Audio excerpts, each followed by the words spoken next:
ओम नमः शिवाय। माताएं एवं बहनों, दोस्तों और साथियों, आपको भक्ति गाथा 1.7 में हार्दिक स्वागत है। तो दोस्तों, आज हम सुनेंगे जीवित पुत्री का व्रत कथा। जीवित पुत्री का व्रत में चिल्हो सियारे की एक कथा भी सुनी जाती है। वह संक्षेप में इस प्रकार से है। एक वन में सेमर के पेड़ पर एक चील रहती थी। पास की झाड़ी में एक सियारन भी रहती थी। दोनों में खूब पटती थी। चिल्हो जो कुछ भी खाने को लेकर आती, उसमें से सियारिन के लिए जरूर हिस्सा रखती। सियारिन भी चिल्हो को ऐसा ही ध्यान रखती थी। इस तरह दोनों के जीवन आनंद से कट रहे थे। एक बार वन के पास गांव में औरतें जिउतिया की पूजा की तैयारी कर रही थी। चिल्हो ने उसे बड़े ध्यान से देखा और अपनी सखी सियारों को भी बताया। फिर चिल्हो सियारों ने तय किया कि वे भी इस व्रत को करेंगी। सियारों और चिल्हो ने जिउतिया का व्रत रखा। बड़ी निष्ठा और लगन से दोनों दिन भर भूखे प्यासे मंगल कामना करते हुए इस व्रत को करने लगे। मगर जब रात हुआ तो सियारिन को बर्दाश्त न हुआ तो जंगल में जाकर उसने मांस और हड्डी पेट भर खाया। चिल्हो ने हड्डी चबाने की कड़कड़ की आवाज़ सुनी तो पूछा कि यह कैसी आवाज़ है। सियारिन ने कह दिया कि बहन, भूख के मारे पेट गुड़गुड़ा रहा है। यह उसी की आवाज़ है। मगर चिल्हो को पता चल गया। उसने सियारिन को खूब लताड़ा कि जब व्रत नहीं हो सकता तो संकल्प क्यों लिया था। सियारिन लज्जा गई, पर व्रत भंग हो चुका था। चिल्हो रात भर भूखे प्यासे रहकर व्रत पूरा की। अगले जन्म में दोनों मनुष्य रूप में राजकुमारी बनकर सगी बहनें हुई। सियारिन बड़ी बहन हुई और उसकी शादी एक राजकुमार से हुई। चिल्हो छोटी बहन हुई। उसकी शादी उसी राज्य के मंत्री पुत्र से हुई।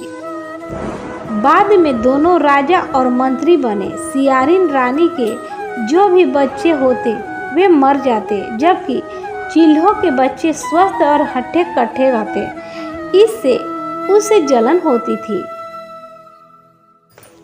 सियारिन बहन जो बड़ी थी, उसे अपनी छोटी बहन के बच्चों से जलन होती थी।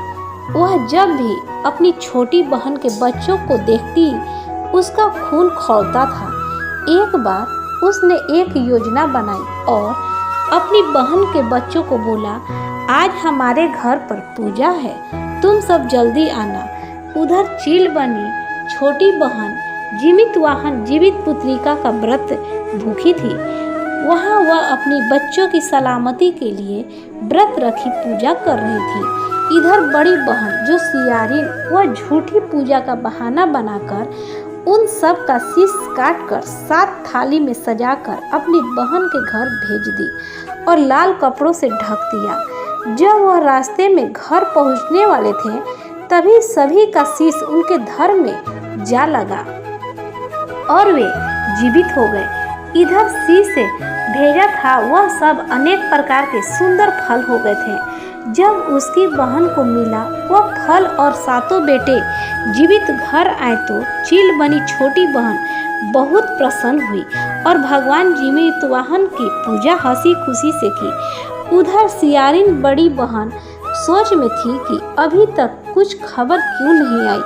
उसे रहा नहीं गया। तब वह स्वयं जाकर देखा तो उसने सभी पुत्र जीवित थे और शीश से सभी फल बने थे। तब वह उसे अपनी गलती का एहसास हुआ। तब उसने अपनी छोटी बहन से माफी मांगा और कहा, जाने क्यों भगवान हमारे साथ ऐसा किए हैं। तब छोटी बहन जो पिछले जन्म चील थी, उसने अगले जन्म की याद दिलाई और उसे उसी पेड़ के पास लिया गई जहाँ उसने मांस खाया था। तब उसने भी जीवितवाहन भगवान का व्रत रखा और अपनी गलती का क्षमा मांगी। फिर उसकी भी गोद भगवान जीवितवाहन भर देते हैं और दोनों बहनें प्रेम से रहने लगती हैं। तो प्रेम से बोलिए जीवित वाहन भगवान की जय। जीवित पुत्रिका की दूसरी कथा। गंधर्वों के राजकुमार का नाम जीवित वाहन था। वे बड़े उदार और परोपकारी थे। जीवित वाहन के पिता ने वृद्धावस्था में वानप्रस्थ आश्रम में जाते समय इनको राज सिंहासन पर बैठाया, किंतु इनका मन राजपाट में नहीं लगता था। वह राज्य का भार अपने भाइयों पर छोड़कर स्वयं वन में पिता की सेवा करने के लिए चले गए। वन में ही जीवित वाहन को मल्यवती नामक राजकुमारी से भेंट हुई और दोनों में प्रेम हो गया। एक दिन जब वन में भ्रमण करते हुए जीवित वाहन काफी आगे चले गए, तब उन्हें एक वृद्धा विलाप करते हुए दिखी।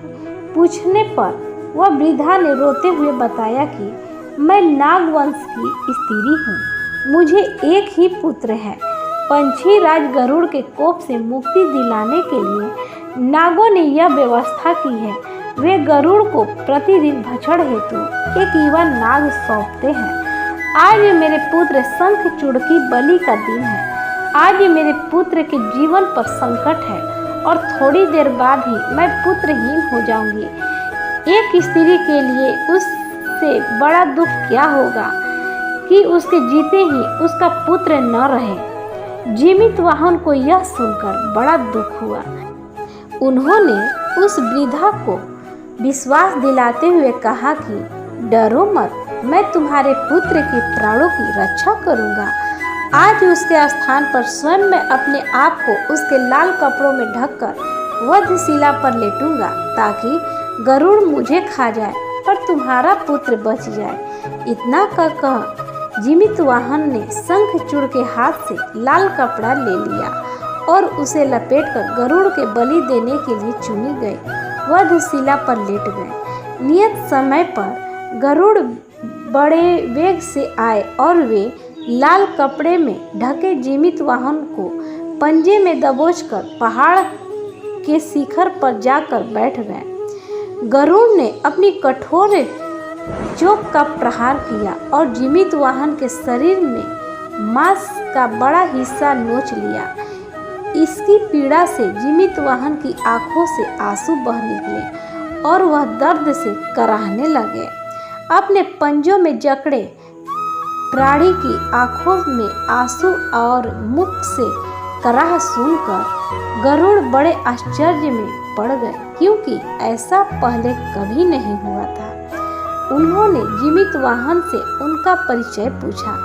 जीवित वाहन ने सारा किस्सा कह सुनाया कि कैसे एक स्त्री के पुत्र की रक्षा के लिए वह अपने प्राण देने आए हैं। आप मुझे खाकर भूख शांत करें। गरुड़ उनकी बहादुरी और दूसरी की प्राण रक्षा के लिए स्वयं का बलिदान देने की हिम्मत से बहुत प्रभावित हुए। उन्हें स्वयं पर पछतावा होने लगा। वह सोचने लगे कि एक यह मनुष्य है जो दूसरे के पुत्र की रक्षा के लिए स्वयं की बलि दे रहा है, और एक मैं हूँ जो देवों के संरक्षण में हूँ किंतु दूसरे की संतान की बलि ले रहा हूँ। उन्होंने जीवित वाहन को मुक्त कर दिया। गरुड़ ने कहा, हे उत्तम मनुष्य, मैं तुम्हारी भावना और त्याग से बहुत प्रसन्न हूँ। मैंने तुम्हारे शरीर पर जो घाव किए हैं उसे ठीक कर देता हूँ। तुम अपनी प्रसन्नता के लिए मुझसे कोई वरदान मांग लो। राजा जीवित वाहन ने कहा कि हे पंछीराज, आप तो सर्व समर्थ हैं। यदि आप प्रसन्न हैं और वरदान देना चाहते हैं तो आप सर्पों का अपना आहार बनाना छोड़ दें। आपने अब तक जितने भी प्राण लिए हैं उन्हें जीवन प्रदान करें। गरुड़ ने सबको जीवन दान दे दिया और नागों की बलि न लेने का वरदान भी दिया। इस प्रकार जीवित वाहन के साहस से नाग जाति की रक्षा हुई। गरुड़ ने कहा, तुम्हारी जैसी इच्छा वैसा ही होगा। हे राजा, जो स्त्री तुम्हारे इस बलिदान की कथा सुनेंगी और विधि पूर्वक व्रत का पालन करेंगे, उसकी संतान मृत्यु के मुख से भी निकल जाएगी। तब से ही पुत्र की रक्षा हेतु जीवित वाहन की पूजा की प्रथा शुरू हो गई।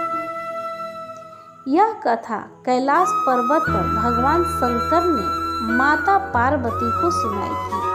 जीवित पुत्रिका के दिन भगवान श्री गणेश, माता पार्वती और शिव जी की पूजा करनी चाहिए और यह कथा सुनने से संतान को लंबी उम्र की प्राप्ति होती है, उन पर आने वाली सारी संकट दूर होती है। जो भी स्त्री इस व्रत को करती है उसकी संतान पर आने वाली संकट भगवान जीवित वाहन टाल देते हैं और उसकी संतान की लंबी उम्र होती है और औरतें सदा सुहागन बनी रहती हैं। तो प्रेम से बोलिए जीवित वाहन भगवान की जय।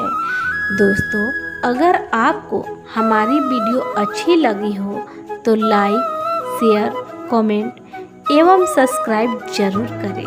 धन्यवाद।